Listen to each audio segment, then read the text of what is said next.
Hello good morning friend जय Jagannath friends आम बाहर रही था बाहर असु चाकरी करने तो आम घर दायित्व कि ना फैमिली परिवार भर जन को दे था तो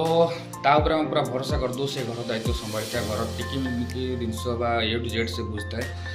तो आम थोड़े थोड़े समस्त गोटे आसे मन को आसे कि आम घर ठीक से चलती कि ना एत पैसा आम इनवेस्ट करूँ आम पैसा ठीक जगह लगुच कि ना तो आपण मैंने निजे कैलकुलेशन करदे कहीं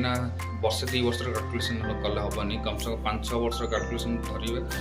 चलिए देखिए आप 5 वर्ष पूर्व आप घर सिचुएसन कौन थी एवं कौन अच्छी से सब जिन बाहर करदे तो आप जानते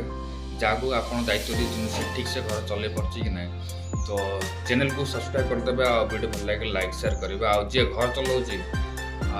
पैसा कमेवा गोटे इजी मेथड किंतु पैसा को जगह इन्वेस्ट करवा छोट मोट नहीं कि जो इन्वेस्ट करवा मुझे बहुत दिन सारा चलता है।